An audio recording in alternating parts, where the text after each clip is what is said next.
It's been a long time since I was in the battle for Trinsic. Feels like a lifetime ago. This aged old warrior seen hundreds of battles in my lifetime, but Trinsic just topped them all. It was a cool morning that day as I rode it with hundreds of other fighters, mages, rangers, and anyone that could put up a good fight. The call went up weeks ago to help defend the great city, and people came from near and far to answer that call. I felt it was going to be a good day as I looked around at all the well-equipped fighters and the groups riding alongside. The mages had the finest robes with bags at their sides. The rangers had top-notch bows and swords, and the fighters heavy armor, the lot of them. Down the winding road we went along the thick forest trees on each side until finally we see the walls of the Maz's city on the edge of the sea. Its walls were smooth, tanned stone, and a huge moat was just outside the walls. I could see a river leading into the moat, keeping the water fresh, and a small opening leading under one southern section of the wall. There were towers on each point of the walls, too, and a large drawbridge hooked to the main gate. I could see guards along the walls, some with spears and others with bows. My attention quickly turned to caravans that began to pour out of the main gates. Must be merchants leaving town, but as they got closer, turns out it was the townspeople. "Turn around! Flee while you can! The town is doomed!" one voice rings out. I can't see who it was, as the people were rushing past as fast as they can while pushing carts, dragging bags, and riding in carts so full they looked to be ready to tip over. We pause for a moment so the last of them pass us by, and I can see a few of us get a concerned look on their faces. I push on, thinking nothing of the warning, and the rest follow close behind me. What are we getting ourselves into, I wondered, as we all now enter the town. I can now see the open rear of the city with its shipping ports and a smaller island to the east.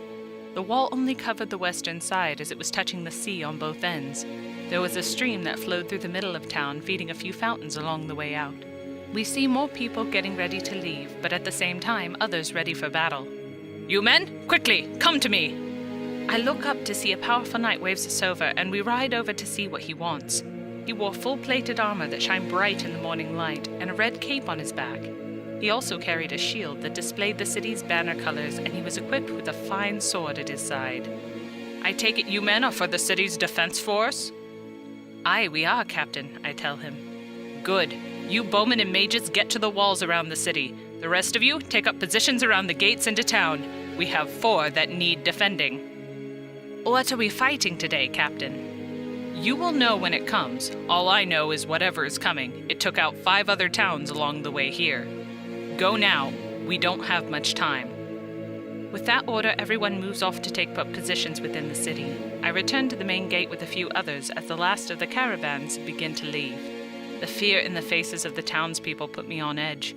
What were they not telling us? What was coming? I dismount my horse by a small stable close by. I make sure he is secure before I leave him there. He is a good horse, saved me a few times in the wilds, so I return the favor when I can with good food and a safe place to stay. Before I leave to join the others, I check over my armor. It's enchanted plate, and my sword with shield have enchantments on them too. It grants me more power and strength to last longer in a fight. Good stuff to have as a fighter. It still looks and feels good, so I move off to guard the gate. The hours pass by as more defenders enter the town. Then the hour comes when no one is entering the gates. So we waited to see what would come of this day. Morning turned to afternoon, then afternoon to early evening. Most of us sat around trading tales of battles won, and others had a good drink. The mood was light for a while as I sat down to a good meal in the local pub, always with an ear to what goes on around me and one eye keeping watch on my surroundings. Most of these so-called warriors are green, I can tell by how they carry on. All the veterans like me are keeping it light as they try to enjoy the day, while all of the greenhorns are getting deeper into their cups. They will not last if the fight comes soon. I finish up what is left of my meal, some old mutton with bread and a mug of good ale. I toss the barmaid a little extra, and she gives me a nervous smile. "Why are you here? I figured all you townfolk would have left by now." "No worries, mate. I'm boarding the ship in an hour. It sails to the capital where my parents live. I'll be gone soon enough once I close up shop." And with that, she turns her attention to the other guests as she gives me one last smile. I gather up my things and return to the main gate. Not much has changed since I went for my meal, except a few of the town's guard have now moved down to the gates with the rest of us, along with the town's captain of the guard. I hear mutterings of a few scouts that were sent out. They numbered in a group of 6, I was told, and they are long overdue. Then, at that moment, a shout cries down from the guard's tower. "Horseman returns! Horseman returns!" I looked out to see a horse charging fast toward the gate, but it has no rider sitting on it. The horse is running scared, like the devil himself is riding behind it. The captain moves forward to the bridge leading from the gate, and the horse, seeing him now, slows its run to a slow walk. "Easy, boy, easy." He reaches up to calm the horse as he now grabs hold of the bridle. Everything looks in place on the horse, but I can see a huge bag hanging from the side. A guard takes notice of it too and moves over to take hold of it. I see it has a little weight to it, and also it's stained with blood. The guard now opens it and quickly drops it to the ground. He bends over, sick to his knees, as the captain moves over to look in the bag. I see a deep frown cross his face, and he quickly closes the bag and looks at the guard bent over with vomit still on his lips. "Get a grip of yourself at once." "Yes, sir. But, sir, it's..." "I know. There will be time to grieve later." He hands the bag off to another guard, and I can tell from the shape of it that there are 2 heads within the bag. His scouts, no doubt. But what happened to the other scouts? At that moment, the winds changed, as the air grew stale and the sun slowly sets. Then a foul wind blew in from the west. The smell of it was like rotting flesh. I hear the captain give out orders to close the gates and brace the doors. The mages, bowmen, and rangers all rushed up to the town walls, and we fighters helped to finish the last bits of what defenses we can muster up.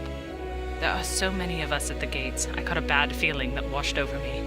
I just had to see what was coming. So I rushed up to the walls to get a look for myself. If nothing else, I could use a bow. I wasn't a bad shot. Along the way, I grabbed up a fine bow from the armor station and a few arrows by the stairs and rushed past the guards who were getting into their positions along the walls, when I hear someone call to me. Hey, you! What are you doing up here? A mage calls out. Blasted magic folk, mind your own business, I thinks to myself. She gives me a long dressing up and down look, then casts a spell over me. Well, if you're going to be up here, at least you're going to need a little protection.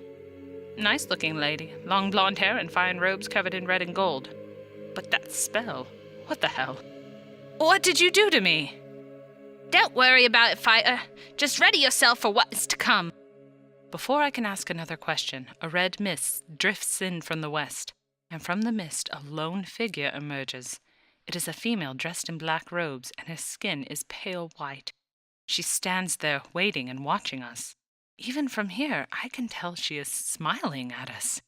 Then a loud screech echoes from the mist behind her, and my God, they come out of the mist. Here they come. Thousands of them. The dead march on Trinsic tonight.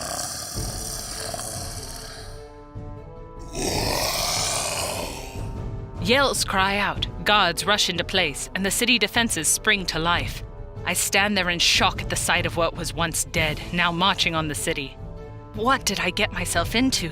This wasn't a normal fight. It was something from my worst nightmare. I watch as boulders fly over the walls and land in the middle of this undead army. They roll and crush a few, but more just move to take their place on the battlefield. They march closer now, as I can see some are wearing old armor and carry weapons of different types. I get a good slap on the back of the head. I needed that. Come on, fighter, get that bow ready. I slightly turn my attention to the voice. It's the same mage that cast a spell over me. I watch her ready a flame spell as I ready an arrow with the bow I found. I take aim at the closing army, just point to the middle of this wall of dead, walking flesh, and the order goes out to fire. I let loose my arrow and it finds its mark. Blast, it didn't take down the target, but I see it did slow one of them down. I ready another, waiting on the order to fire. The army now moves fast to the walls, and I aim at the head this time of one of my targets. Fire at will! On that, I let loose my arrow, and this time I take down my target. I continue to shoot as I empty my quiver. All in all, I took down about 10. It was a drop in the bucket, but still, that's 10 less to deal with. My new mage friend didn't do too bad for herself, and she took out a hell of a lot more with her fire spells. But still they come, and now they reach the walls. The guards begin to dump heavy rocks over the sides, crushing many of the dead, and the sounds of moans can be heard coming up from the other side. I peer over the side and see hundreds of them piling into the moat, making bridges to cross the wall with their broken bodies. Those that can no longer fight are used as a base to help the others cross over. New orders are yelled out as I ready my sword and shield. "Pour the oil! Light the fires!" Guards along the wall pull levers and hidden gates open to release the oil onto the army below. Then a few flaming arrows set them all ablaze. The smell of it all. Burning rotted flesh. That smell will stick in my memory if I live out the day. A cheer goes up as the undead retreat back from the flames, and everything that can still shoot picks off what is still in range. The moment lasts a short while as the ground starts to shake. The sound of something large can be heard walking toward the battle. I hear a piercing roar echo over the air, and through the red mist we see it, a giant bone drake, something that's bad enough alive, and now it's part of this undead army. This day can't get any worse, I think to myself. Fighter, get out of here! You can do no more good on these walls! I turn to the mage and give her a small smile. Call me Granthor, love, and I'll be staying right here to protect what I can. Well, Granthor, your sword will not help you against that beast. That necromancer witch called up the devil with that thing today. Best to regroup with your friends down below, she says with her own smile. Before I can reply, the gates take a huge blast from the beast, and the walls shake from the force of it all. I drop to one knee from the blast as I grab hold of the wall to look up, and I watch as the beast fires another huge fireball from its mouth. The gates take another direct hit as they give inward a bit more. Mages and bowmen try to bring the monster down, giving it all that they can to drop it where it stands. The mages launch one last huge blast into the side of the beast as it gives one last breath, and this time the gates blow in. The beast did its damage as it falls to the ground motionless. Parts of the wall fall away, and what undead that was just outside now pour through the opening. I hear my fellow fighters rush to meet the enemy at the gates, and I turn to rush down the steps to the streets below. But before I can make a move there, I am blocked by a tall, red-eyed figure in a black robe and hood. Its skin is plain white from what I can tell, and its bony arms sticking out of the robe and gives me an evil stare. It reaches out to grab me, and before it does, I am pulled backwards. When I look up again, I can see I'm inside a pub. It's the very same place I had my meal earlier in the day. You're welcome, Granthor. What? Wait, we were just on the walls. How do we get here? I used my teleport spell. It opens a gate to a saved location. It just so happens I saved one here in this pub. Anyway, you were about to be the victim of a Lich Lord. They breached the walls when the gates came down. You're the same mage that cast a spell over me earlier, right? Yes, my name is Marissa. Here, take these potions. She hands me a red and orange one from her pack, then tells me to drink them down quickly. I do as she said. The red is sweet to the taste, and I feel a little strength returning, and the orange one is a little bitter. Not sure the effects of that one, but my body does begin to tingle. I look around and see an arm on the floor. It's pale white, and I move to pick it up to get a closer look. Marissa rushes over to slap my hand away and casts a spell to burn the arm to ash. Are you mad? The Lich Lord's arm was still dangerous. You can't touch it, not yet. Even with it not attached to the owner's body, you would have been drained of your life, and a new Lich would be born from you. How did it get here? It was reaching through my gate to here, and I closed it on its arm, so there it lay until I burned it up. I frown at her words. It was trying to get me. Turn me into one of them? Looking around at the wounded fighters sitting around the room, with healers nursing them back to good health. The others with us. Where are the others from the wall? What happened to them? The lucky ones escaped. Count yourself as lucky to know me, Granthor. I couldn't leave you behind. With that, she turned to talk with a few other mages now. I just noticed them standing in the shadows of the pub, as the sounds of fighting can still be heard echoing in the streets outside. I need to get out of there. I need to be helping. I moved to leave, then a hand grabbed hold of my shoulder. Please, ma'am, stay here. Protect us. I turned to see the barmaid and her family standing in fear of what is going on outside. Poor bastards never got out of town in time. I give them the best smile I can, letting them know I will do what I can. I look out the window of the pub, the streets now full of undead, and no way to get out without being seen. I grip my sword tightly and wonder how can this day get any worse. The streets fill with the undead now, as what is left of the fighters fall back to the docks. I find myself stuck in this pub with 3 mages, 2 healers, and 4 badly hurt fighters. I want to return outside, but the barmaid begged me to stay, and all I can do is agree to the request. I can't turn down any cry for help. You there, fighter.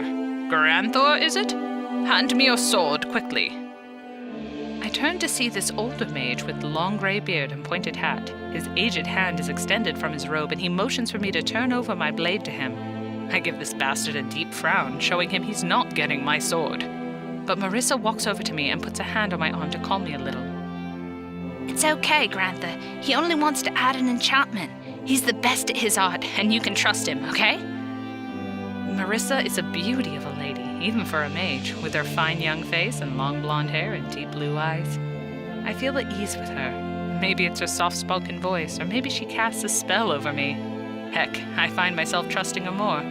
So I hand her my sword, and she gives me a big smile, then hands it to the old-timer. He better not break it, or I will break his hide. No worries, Gran. See? He's almost done already.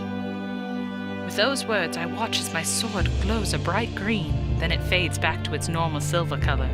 Then Marissa takes hold of the weapon from the old mage and returns it to me. I grab hold of the hilt slowly as the sword feels warm now, but it still is the same weapon. What did he do?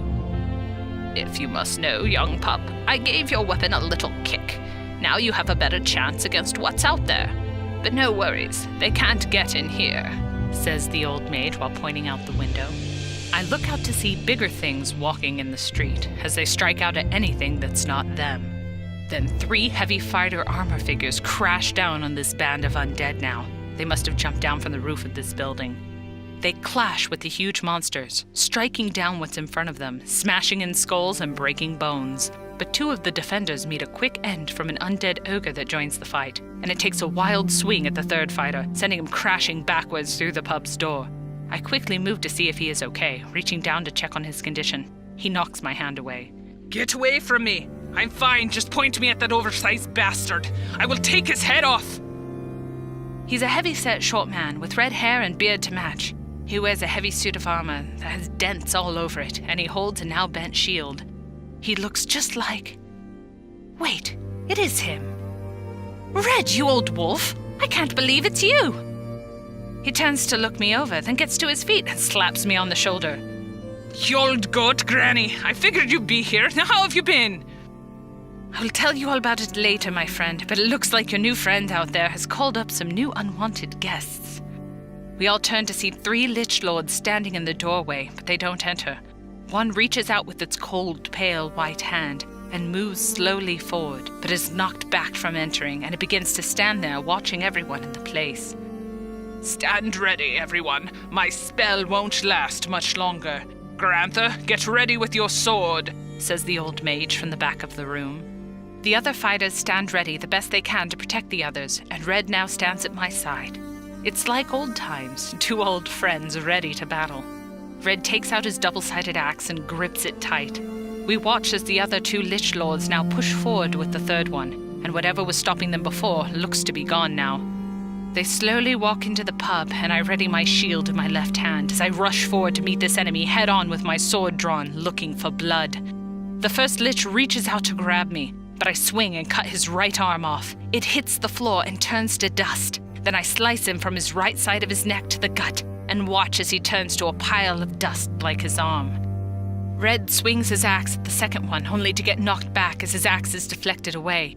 It moves to grab him from the back, but I jump in between them both and ram my sword into the gut of this one. I give it a slight twist and push it in deeper, then watch as this one turns to dust like the first. The last one now has hold of my shield. Blast, it must have moved in when I was close to the other. Then it touches my face, but nothing happens. I back off quickly and swing my sword to cut off its head, and poof, it turns into dust like the others. But why didn't anything happen to me? Then I remembered those potions I drank. Marissa must have given me something to protect me. We need to get out of here. More will be coming soon, says a scared fighter. I agree with him. Then I watch as that old mage walks up to the open doorway and mutters something, then a flash, and he walks back to the others. Must be his protection barrier again, but it's not going to keep them out forever. I agree. We need to leave now. We can't stay here any longer, says another fighter now. The barmaid steps forward and motions to me. She points to the back of the place, and I see a small door in the side of the wall. I move to open it, and there are stairs leading down. This is the way to the docks. We once used it a while back, but we had rat problems, so we barred the door and have not used it since. I look at her with concern. Only rats, I think. Well, it's something we can deal with. If it means an easier way to reach the docks, I am game for it. So Red and I go down the stairs and pull off all the heavy boards from the door, and the others now make their way down the stairs. We open the old door, and all we see is darkness. I can hear the sound of dripping water in the distance as Marissa casts a light spell. We can see it's an old passageway, very wet and smelly. Well, if we're going, let's go, says Red as he moves into the tunnel with his axe in hand. The others follow behind him, and Marissa stands with me for a moment as we are the last two to enter. She looks as if she wants to tell me something, but stops talking, then walks ahead of me. Then she stops short of entering the tunnel. You know, when this day is over, you owe me a drink. Is that all you can think about right now, is a drink? No, but that's all I dare to say at this time, says Marissa as she gives me a slight smile now. She enters the tunnel, and I close the door behind me and lock it up as best I can. The light starts to dim a bit. I better catch up with the others before I can't see a blasted thing. I hate tunnels. Reminds me of being in dungeons, and nothing good comes from being in dungeons. Well, most of the time. I took account of who was in the tunnels with us just to keep track of us all. There are 2 healers, 5 fighters, not counting Red and I, also those 3 mages, one of which is Marissa. She stands close to the barmaid and her 2 kids and husband. Red takes up the lead in the group, keeping watch ahead of us while we move through the wet, mossy tunnels. The lighting is good thanks to Marissa's spell, otherwise we would need a few torches down in the dark place. There are a few side tunnels we pass. A couple of fighters light a few torches, then toss it in to light up the areas, but we see nothing and move on. Not one rat or anything alive or dead. Where are these rats you spoke of? Asks the fighter while gripping his mace tightly. I don't know, good sir. I just know we had to bar the doors due to the number of them in these tunnels, said the barmaid, holding her kids closely now. I don't like the sound of that. I have yet to see anything in the tunnels outside of us, and we have proved pretty deep in them now. Then we hear it, a low squeak in the distance. Sounds like a rat, but only one? Then the squeak goes quiet, and a new sound of someone playing a pipe echoes in the halls. Who in the blazes is down here playing a pipe? The old mage, hearing it, mutters something under his breath, then with the staff he is holding strikes the ground hard. A wave moves through the air and muffles the sound. Hurry, everyone! Grab some moss or whatever you can find. Push it into your ears now! Hurry! Says Marissa while readying a fire spell. I grab up the smelly moss and put it in every ear as I was told. Then I move up with Red and motion for the other fighters to join us in a defense position. What the hell is going on now, Gran? Why are we shoving this crap in our ears? Before I can answer, I hear a deeper squeaking coming up from behind us. Oh, we are trapped. I motion for 4 fighters to take up rear guard, and they hold their shields ready for what is to come. I stand with the other fighter and Red as we take up the front. Red's shield is still a little beat up, but it will still do its job. The mages take up positions in the middle with the others and help everyone else. Then we see them some from the shadows. Not undead, but the rats. These were not just your 4-legged ones, too. These were the rat men from the northern mountains. 3 to 4 feet tall, sharp teeth, and musty matted fur. But what are they doing so far south? Why here? I see a large group to our front, and a larger group moves in on our rear, and us in the middle. They carry trashy armor and poor weapons, but they still can do a lot of damage. We can't get to any of the side tunnels to escape. Too late for that, so we get ready for the worst. If we stand our grounds, they can't break our lines. Stand ready, boys. Then the sound of clapping echoes in the tunnels. Then we see him, the piper. He's dressed in different shades of green and wears a deep red cape on his back. He wears a red hat on his head, and he holds his pipe in his left hand and a long sword in his right. This piper, a man spoken of in many circles, and it's never good. With the power of his pipe, he can enslave anyone's mind for a short time. Now I understand why we needed the moss. Can't afford any of us turning on the others. You have something I want. They know what I mean, and I will have it now. Just give it to me, and you are free to go, he says while looking past me. What the devil is he talking about, Gran?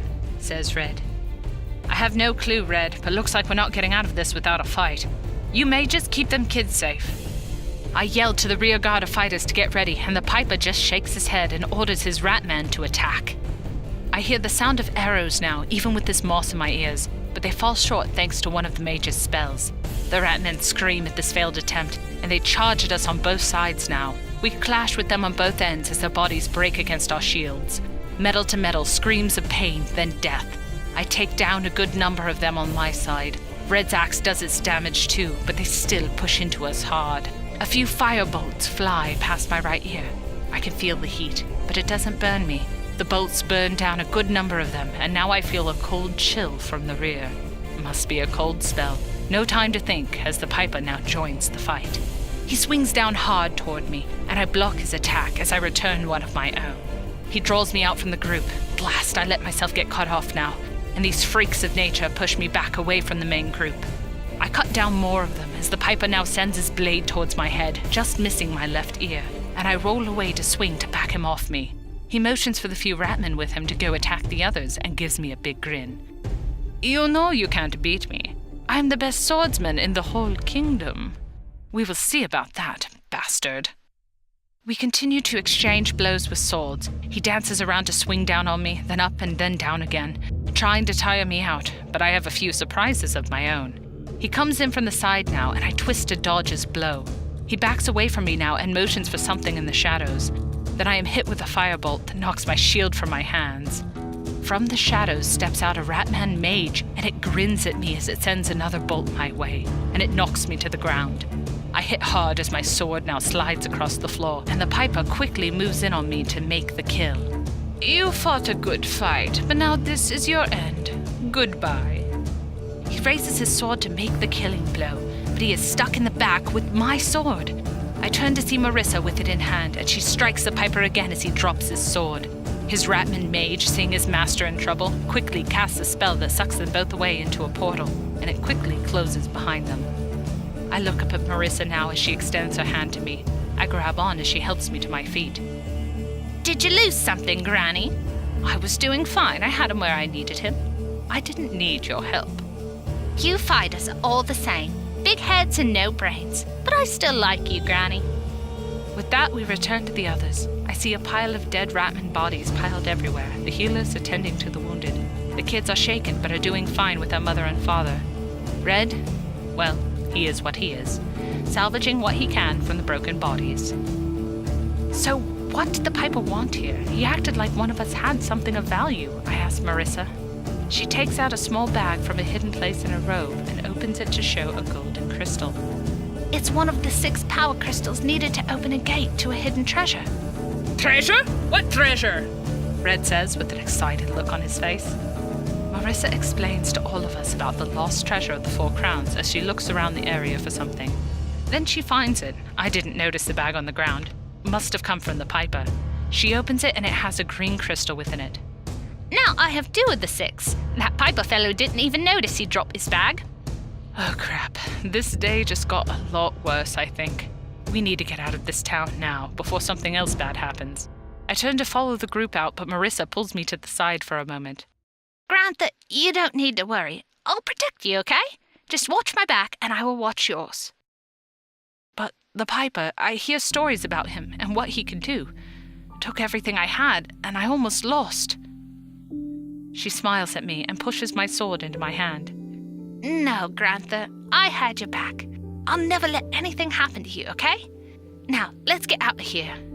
And with that, we headed out of the tunnels from under Trinsic. But what was waiting for us at the docks? There was still fighting going on up top. At least I think there is. We exit the tunnels under the town to the sight of a dark sky filled with stars, and the 2 moons shine down to light the night. The docks are ahead of us, and we can still see a few ships and boats getting ready to leave. Red rushes off with the other fighters to gather up weapons and armor off the dead defenders. Blasted Red, do you have no shame for the dead? but these are desperate times right now, and even I find myself picking up a new shield for myself. That Ratman mage bastard blasted a hole in my other one. I hate them blasted things with a passion. Marissa and the other mages escort the barmaid and her family down to the docks now, as the town guard waves to me to come on over quickly. Red and the other fighters have already rushed off to join what is left of the town defense, and I quickly move to see what is going on. I am told that this is a last stand. We are to hold the line while the ships leave port, and nothing is to get past us. Once the last ship leaves, we are to quickly head for the southern gate that is still in our hands and retreat from the town. I also learned that the town captain had every horse and wagon moved to outside the southern gate, ready to leave once we get there, and they are under light guard to keep them safe. I moved to join the other defenders now on the front line, and I turned to see one main street pathway leading to the docks. Pikes are quickly handed out to all of us from a wagon to our left, and once it's emptied, they push it into the pile of other carts. All the other roadways have been closed off, and a makeshift barricade has been set up to help slow the attackers. The town is ablaze with fire now. A few survivors rush past us, and I see the undead army start to move in from the city area. In the distance, I can see that necromancer witch. She is riding on a bone horse, and she holds a red glowing sword in her right hand. She raises her sword in the air and motions it towards us as more undead begin to rush past her. I quickly look around. Red is close by with his new shield in hand, and I ready my own in my left hand. The order goes up to form a shield wall, and I move into place next to Red, and the other fighters line up to finish the wall. Then we brace for what is to come. I can hear bowmen forming to the rear of us, and I focus my attention to the now moving army in front. Here they come, heavy-armored undead orcs, bone knights, undead foot soldiers, and huge undead ogres with pole hammers. The smell of them crosses my nose, and it turns my stomach, but I don't let it move me from my spot. I grip that pike I was given hard and lower it to just over my shield. The others do the same, as the undead army are now almost upon us. Arrows begin to fly overhead, followed by blue ice and red fireballs. This seems to go on forever, as time seems to stop. The non-stop barrage of arrows and spell attacks. The attack does the job, as most of the undead get cut down from it, but we still have our own fight. What is left of these monsters now crash our wall, and I press hard to hold the line with the others. I put that pike I was given to good use as I take the heads off a few. Then I feel a heavy blow that almost knocks me back. It's one of them blasted ogres with a hammer. Before it can hit me again, I launch that pike right into its head, dropping him like a ton of rocks. Now I take out my sword and I strike out at anything that comes into range of my blade. The clash of metal to bone goes on around me, other fighters having their pikes broken, and swords drawn to fight back the attackers. Feels like hours go by, as some fighters fall now, but we don't let them break the line. The order goes up to fall back as more arrows and spells cover our retreat. Back to the front of the docks entrance we go, keeping our shields facing the enemy as we slowly fall back, and we take down any attacker that tries to push past us. I turn to watch as the last ship pulls away, and the bridge leading to the dock is set afire. Well, our job is done. Now it's time to get out of this nightmare. More fires are set to cover our retreat to the southern gate, as everyone that is left makes a break out of town now. I turn to look back at the city, and I still see her, that witch, look right back at me. Sitting high on her bone horse, I can tell she gives me a grin. Then she turns to go back into the burning city. The flames and smoke don't faze her, and she disappears from sight. I make my way out the south gate, and I see my horse. He might have let himself be dragged here, but he wouldn't let anyone ride him. I heard the whispers about my horse as I walked up to him. Others tell me to watch out, how it's gone wild. But I mount him with ease, and many jolts drop at the sight. My one bright spot of the day. Shame I can't enjoy it long. So, where are we headed, Granthor? I turn to see Marissa on a horse of her own, full packs on the sides, and a staff tucked in close. She rides up next to me, followed by Red, who found him his own horse for the long road trip. We ride away from the burning town, as we who survived that nightmare leave it in a rush. Where are your friends? Why didn't you go with them? I ask. Well, my father and brother left with that family we rescued. They are headed for New Haven now. Why I didn't go with them? I told you I have your back. I couldn't just leave you to fight alone, so you're stuck with me now. Great. I never really liked mages, but Marissa, she seems different. Sure, she's a mage, but I find that I like her. I look over at Red now. He looks a little beat up riding on that horse, but I think it's his armor that took most of the beating. I think for a moment, then turn to them both with the best smile I can give. Red, you want some new armor? Not just any armor, but top-graded stuff? Are you kidding? Sure, I would love it. But who do you know that makes that high-grade armor? Asks Red with excitement now. My father up in the capital city. I'm sure if you ask him nice enough, he'll give you a new suit of armor. So that's where we are headed? Asked Marissa. That's right, we'll head up to the small village with the others to stock up first, then head up to the capital after we rest up. But how do we know those undead didn't sack that town too? Asks Red with concern. I guess we will find out the hard way, Red, I say with a smile. We ride off into the distance, away from Trinsic as it burns into the night, and I swear I can see that witch standing on the city walls watching us ride away. She won the day from us, but why did she attack this town? What are her plans? I also remember that Piper fellow. He was after Marissa, and I just got in the way. What was the treasure of the 4 crowns, and why are those crystals so important? Lots of questions and no answers. As we continue to ride, the only thing we can still see of Trinsic is the smoke from the fires. No undead follow us, no monsters from the attack. We who survived the night ride on to the mining town of Gray's Rock. It's a good outpost to get supplies from, and far enough away from Trinsic to not have the same troubles. So we hope. We started with over 5,000 defenders this day. From what I see on the road, it's far less. Trinsic has fallen tonight. Let's pray it's the last town that meets this type of end. So ends the story of Trinsic. Follow our links below for more content and subscribe.